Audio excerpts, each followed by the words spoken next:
പുസ്തകം എന്തൊരു അത്ഭുതമാണല്ലേ. നമ്മളെ ഒരുപാട് ചിന്തിപ്പിക്കാനും സന്തോഷിപ്പിക്കാനും യാത്രകൾ ചെയ്യിപ്പിക്കാനും ഒക്കെ ഉള്ളൊരു അനുഭവം തന്നെയാണ് പുസ്തകം.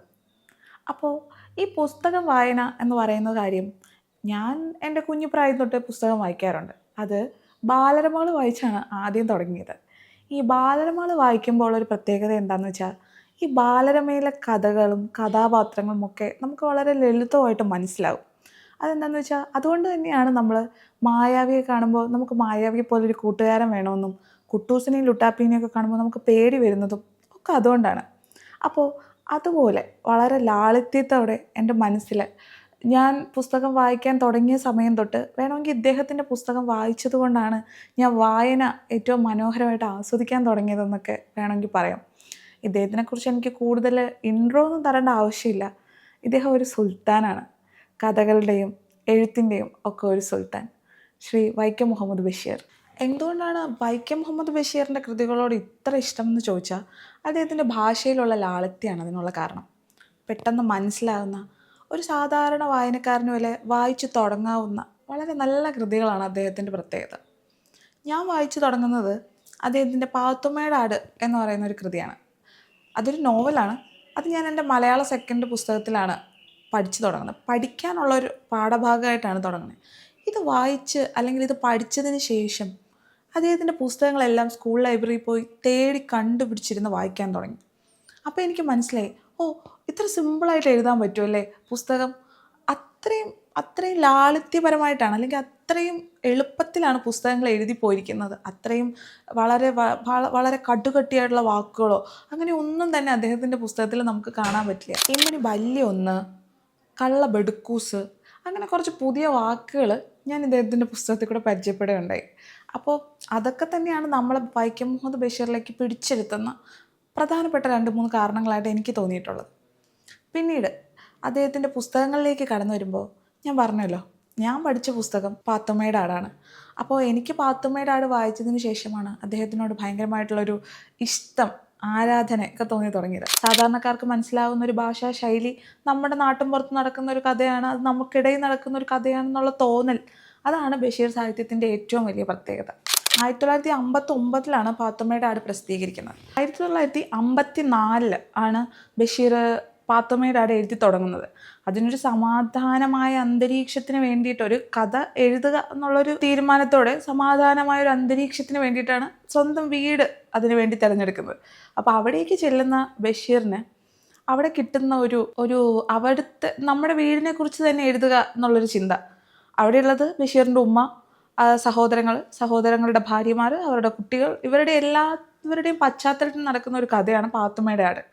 ഈ പാത്തുമ്മയുടെ ആട് 1954 എഴുതി തുടങ്ങി. 1954 ഏപ്രിൽ 27 ആയപ്പോഴത്തേക്കും കഥ എഴുതി തീർന്നതിന് ശേഷം അത് എഴുതി അതേപോലെ തന്നെയാണ്. അത് പാത്തുമ്മയുടെ ആടിൻ്റെ ഏറ്റവും വലിയൊരു പ്രത്യേകതയാണ്.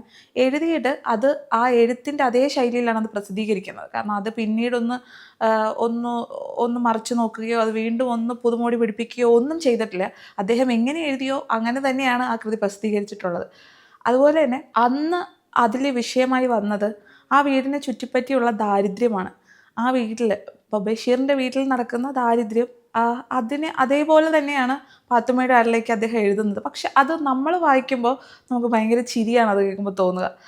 ആ പാത്തുമ്മയുടെ ആട് എന്ന് പറയുന്ന കൃതിയിൽ പെണ്ണിൻ്റെ ബുദ്ധി അങ്ങനെ എന്തോ ഒരു പേരാണ് ആദ്യം അദ്ദേഹം ആലോചിക്കുന്നത്. അങ്ങനെ ഒരു പേരിടാം എന്നാണ് ആദ്യം അദ്ദേഹം ആലോചിക്കുന്നതെങ്കിലും പിന്നീട് പാത്തുമ്മയുടെ ആട് എന്ന് തന്നെ ഇടുകയായിരുന്നു. അതിനർത്ഥം അദ്ദേഹത്തിൻ്റെ അമ്മയോ സഹോദരങ്ങളോ ഒന്നുമല്ല അവിടുത്തെ കേന്ദ്ര കഥാപാത്രം. അദ്ദേഹത്തിൻ്റെ സഹോദരിയുടെ ആടാണ് അതിൽ അദ്ദേഹം കേന്ദ്ര കഥാപാത്രമാക്കി വെച്ചിരിക്കുന്നത്. അപ്പോൾ ഈ പാത്തുമ്മയുടെ ആട് എൻ്റെ മനസ്സിൽ ഏറ്റവും കൂടുതൽ നിൽക്കുന്നതും, അല്ലെങ്കിൽ എന്നെപ്പോലെ തന്നെ ഒരുപറ്റം പ്രേക്ഷകർക്ക് ഏറ്റവും കൂടുതൽ ആസ്വാദകരമായിട്ട് ഇപ്പോഴും നിൽക്കുന്നത് അതിൻ്റെ വായനയിലുള്ള പ്രത്യേകത തന്നെയാണ്. കാരണം നമ്മളൊരു സോഷ്യൽ മീഡിയയിലാണെങ്കിലും എവിടെയാണെങ്കിലും നമ്മുടെ സന്തോഷകരമായ അല്ലെങ്കിൽ ചിരിച്ചിട്ടുള്ളത്, നമ്മുടെ നല്ല ഭാഗം മാത്രം കാട്ടുന്ന ഒരു രീതിയാണ് നമ്മളിൽ എപ്പോഴും ഉള്ളത്. പക്ഷെ ബഷീർ എന്ന് പറയുന്ന ഒരു കഥാകാരനെ നമ്മൾ വേറിട്ട് നിർത്തുന്നത് അദ്ദേഹത്തിൻ്റെ തനതായ ശൈലി ഒരു മാറ്റവും വരുത്താതെ അങ്ങനെ തന്നെ ഉപയോഗിക്കുമെന്നുള്ളതാണ്. അത് തന്നെയാണ് നമുക്ക് പാത്തുമ്മയുടെ ആടിലും കാണാൻ സാധിക്കുന്നത്. അത് വളരെ മനോഹരമായതും അത് ഏറ്റവും കൂടുതൽ ആളുകൾ ഏറ്റെടുത്തു എന്ന് പറയുന്നതിലും എനിക്കൊരു അതിശയോക്തി അതിൽ തോന്നുന്നില്ല. അത് ബഷീർ എന്ന് പറയുന്ന ആ ഒരു കഥാകൃത്തിൻ്റെ ഒരു മാജിക്ക് തന്നെയാണ്. പ്രേമലേഖനം, മതിലുകൾ, ശബ്ദങ്ങൾ, ബാല്യകാലസഖി, എൻ്റെ ഉപ്പാപ്പാക്കൊരു ആനയുണ്ടായിരുന്നു, അങ്ങനെ ഒരുപാട് കൃതികൾ എണ്ണി പറയാവുന്നതിലേറെ. എനിക്കതിൽ വീണ്ടും എടുത്തു പറയാൻ വീണ്ടും പറ്റുന്ന എന്താണെന്ന് വെച്ചാൽ മതിലുകൾ. മതിലുകൾ എന്നെ ഭയങ്കരമായിട്ട് ഡിസ്റ്റർബ് ചെയ്തിട്ടുള്ള വേറൊരു കഥയായിരുന്നു. എന്തുകൊണ്ട് ബഷീറും നാരായണിയും ഒരുമിച്ചില്ല, അവർ തമ്മിലൊന്ന് കണ്ടിരുന്നെങ്കിൽ എന്നൊക്കെ ഞാൻ അതിനുശേഷം ആഗ്രഹിച്ചിട്ടുണ്ട്. ഒരു മതിലിൻ്റെ അപ്പുറത്ത് രണ്ട് ശബ്ദങ്ങൾ തമ്മിൽ ഇങ്ങനെ പ്രണയിക്കാൻ പറ്റുമെന്നും, വളരെ തനതായ വളരെ വളരെ നിഷ്കളങ്കമായ ഒരു സ്നേഹമാണ് അവർ തമ്മിലുണ്ടായിരുന്നത്. അതിൽ ഓരോ വാചകങ്ങളും ഒരു മതിലിനപ്പുറത്ത് ചുള്ളിക്കമ്പ് ഉയർന്നു വരുന്നത് നോക്കി ബഷീർ വീണ്ടും ആ ജയിലിൽ നിന്ന് ഇറങ്ങി പോകുന്ന ആ ഒരു കാഴ്ച അത് എനിക്ക് എൻ്റെ കൺമുന്നിൽ കാണാൻ പറ്റിയിരുന്നു. ഞാൻ സിനിമ കാണുന്നതിന് മുമ്പാണ് മതിലുകൾ പുസ്തകം വായിക്കുന്നത്. അപ്പോൾ ഞാൻ ആ സിനിമ കണ്ടപ്പോൾ എനിക്കത് കൂടുതൽ റിലേറ്റ് ചെയ്യാൻ പറ്റിയത് അതുകൊണ്ടാണ്. കാരണം ഞാൻ ആ വായിക്കുന്ന സമയത്ത് തന്നെ ഇതൊരു പിക്ചറായിട്ട് എൻ്റെ മുന്നിൽ കൂടെ വരുന്നുണ്ടായിരുന്നു. നാരായണി അപ്പുറത്ത് നിന്ന് ബഷീറിനെ വിളിക്കുന്നതും അവരങ്ങോട്ടും ഇങ്ങോട്ടും റോസാ ചെടികൾ കൈമാറുന്നതും കായ വറുത്തത് കൊടുക്കുന്നതും എല്ലാം ഞാൻ എൻ്റെ മുന്നിൽ തന്നെ കാണുന്നത് പോലെ എനിക്കൊരു ഫീലുണ്ടായിരുന്നു. അതുപോലെ തന്നെയാണ് ബാല്യകാലസഖി. മജീദിൻ്റെയും സുഹറയുടെയും ആ ഒരു ബാല്യം തൊട്ട് യൗവനം വരെ എൻ്റെ കൺമുന്നിൽ കൂടെയാണ് അത് നടന്നു പോയിക്കൊണ്ടിരുന്നത്.